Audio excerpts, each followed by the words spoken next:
Ready?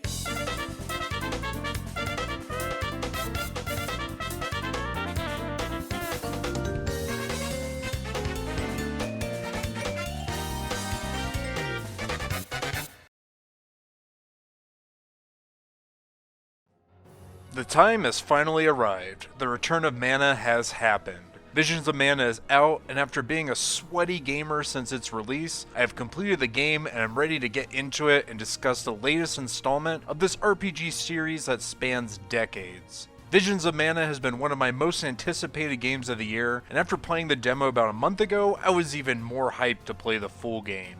I actually had a hard time deciding how to go about doing this video, to the point where I almost considered not doing a video at all. The reasons being is that there are combat mechanics and plot not known through the demo or the trailers that I feel would actually make a difference in someone getting this game or not. So I decided that I'm going to show and discuss all the combat mechanics while leaving story spoilers alone and just do my best. Let's consider this an official spoiler warning, as you may see bosses, classes, abilities, locations, and combat that you don't see from anything else. And if this still makes you iffy, I suggest just stopping this video, go download and play the demo, and just decide for yourself. So if you're still here and want to help out my channel, please watch this video in its entirety and share it. I would really appreciate it. Alright, enough foreplay, let's dive into Visions of Mana and see if it lives up to my hype. Visions of Mana takes place in the land of Kidiel, where life and balance are controlled by a consistent flow of mana distributed by the Mana Tree. In order to keep up this balance and flow, every 4 years, people are chosen by Fairy, a servant of the Mana Goddess. These selected people are known as Alms, and once chosen, they must make a pilgrimage to the Mana Tree to sacrifice their souls in order to feed power to the elementals, thus preserving the world and its balance. Now, this overall operation of the world is very in line with Mana games. In previous titles, we've seen people sacrifice themselves in order to save the Mana Tree, the goddess, or the world. But this is the first time experiencing something that is ingrained in the entire world society. Villagers have been performing rites to become the Alm for many, many years, and it's a general acceptance that this is how the world works. It's so accepted that the Alm sacrifice is celebrated and almost everybody is extremely happy about it. For every pilgrimage, there's a person also chosen as a soul guard, whose job is to protect the alms on their journey. And that's where we meet Val, a young man and the game's main character, who has been trained to be a soul guard his whole life. He and his girlfriend Hina attend the ceremony to see who will be picked as the Alm of Fire, and no shocker, it's Hina. The two must venture out into the world, gather with the other alms, and travel to the Mana Tree for the sacrifice of the alms. This is a really interesting plot for a Mana game. The first feelings I experienced was actually being weirded out with how over-the-top positive the world is about sending people to die, especially with Val and Hina. Their attitude felt very cult-like, as they were just on board, no questions asked. It's very off-putting and made me excited to see if their faith could be shifted. I wondered if someone questioned their beliefs, would they be open to hearing them or would they stonewall any doubters? Traveling through the world and meeting the other alms, everyone seemed to have the same view of the world and were happy to sacrifice themselves. This made my curiosity peak even more and kept me hungry for the next story piece. It was a few hours into the game that I realized, holy shit, I'm getting sucked into a Mana story, which is wild for me. Let me explain. Plots and stories in Mana games, for me, are very lighthearted and kind of secondary. The games tend to have a main focus on gameplay. Yeah, there's a plot, but there aren't many layers and it's not what keeps me going through the games. They've basically been hero saves the world, and it usually has to do with a big tree, a sword, and sometimes a goddess. Visions of Mana is not like that for me. There is actual character growth, meaningful plot twists, and big surprises, and I liked all of them. I was dying to see what would happen next, waiting to see if our heroes would stand firm, or would everything they believed for so long would just come crashing down. Genuinely being invested and excited, just letting myself being swept away. And this game isn't just sunshine and rainbows. It actually has some pretty dark story points, and honestly, you could argue that this is the darkest Mana game created.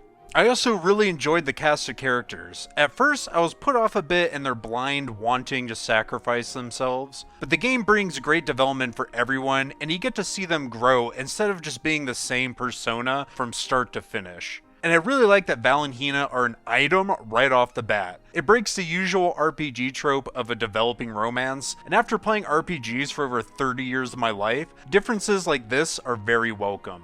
Story-wise, the demo did not do this game's plot any justice. I don't want to get any deeper into it, but this is a Mana story with a lot of effort, layers, and thought put into it that the series has not seen, and I enjoyed it from beginning to end. I did not expect the journey I was going to go on, and I was pleasantly surprised. Is it perfect? No. But is it the best Mana story put together? Hell yes it is. And it sucks because all the examples I want to give on story points that I really loved would be spoilers. For fuck's sake, this is a difficult game to talk about without spoiling anything. Let's shift gears to combat, and once again, this is spoiler territory. In my vid about the demo, I pretty much covered the basics. Characters have normal and heavy attacks so you can perform combos, as well as moves with elemental vessels that each have their own unique abilities that you can throw and use. You also have super moves called class strikes that will do big damage to all enemies. In the demo, you only get to experiment with a couple of elemental vessels, but as you unlock more in the full game, you start to understand the awesomeness that they are. For example, Salamandu's Candle is just a big attack on a single enemy, but if you kill the enemy, you don't have to wait for it to cool down, so you could just use it again, thus making it a good combo ender or just something to spam against weaker mobs you encounter. Something else the demo did not show is the elemental break system. Once a bar is filled, you can change the entire fighting arena of combat with different effects. For example, the fire elemental will cause burn and continual damage, while the shade elemental will form a black hole, sucking in creatures while doing damage and then exploding for more damage. Then you discover that characters can either learn abilities via the skill tree or by equipping different ability seeds to enhance these elemental breaks, like weakened enemy stats or boosting hero attack power. Then, it dawns on you that you can create builds for your characters to enhance all abilities, and the true idea of the combat system is unveiled. Maybe you want to make a crit build to optimize basic combat damage, or focus on increasing the absolute lethal damage of a class strike, or boost the godlike powers of the elemental breaks.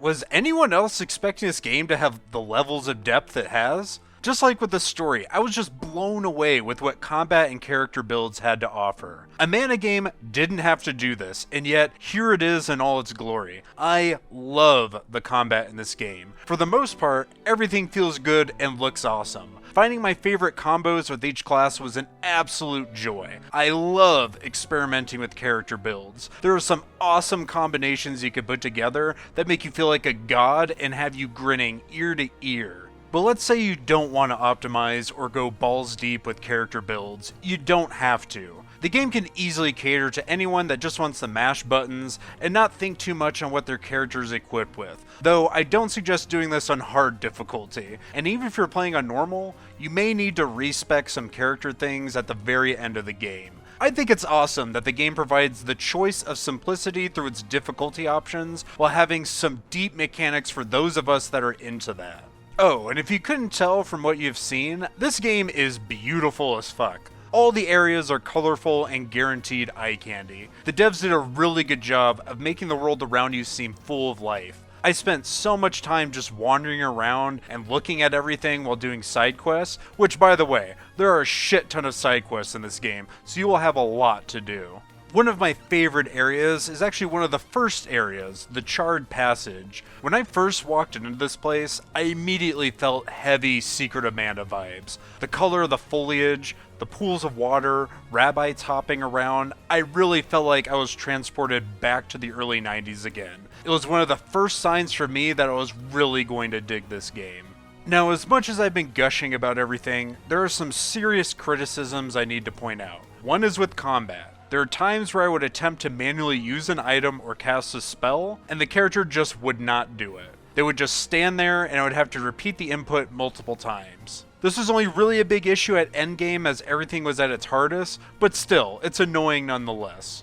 And the big issue with this game is that it is buggy as all hell. The game crashed on me multiple times, sometimes during a boss fight, which is really frustrating. Friends of mine also had the same exact thing happen as well. This was actually my one fear I had from the demo, as the demo crashed on me with the same error. There are also a lot of little things, like when Palomina is equipped with her chain weapon and it randomly decides to just be erect while running around, or getting stuck in a fall animation and having to use fast travel to move 2 feet over, or this weird glitch where Val is at the bottom of a pool of water and his friends are swimming at the top. Obviously, this game needs a patch, which also leads to more bad news as the dev team got shut down, so who knows if this game will get fixed or not. As far as the game crashing so much and combat input seemingly not being read at times, these things are definitely inexcusable. But in my own full transparency, these issues didn't make me dislike the game. All the other little bugs were very video gamey to me and honestly made me laugh more than anything. I enjoy seeing video game shit happening in my video games, but I do feel it's important to point this stuff out and let people know. Even with its bugs and crashes, I fell in love with Visions of Mana. I could say, without a shadow of a doubt, that this is now my favorite game in the Mana series. I knew going in that I was probably going to like this game, but I did not know I was going to like it this much. I was so into it that I even got all the achievements on Steam, and I am even feeling the post-game depression of it being over. It's going to be one of those games that I go back to multiple times in the future for years to come, just like I do a Secret of Mana or Final Fantasy Adventure. Have you played Visions of Mana? What did you think of it? Feel free to share your thoughts. Thank you for watching.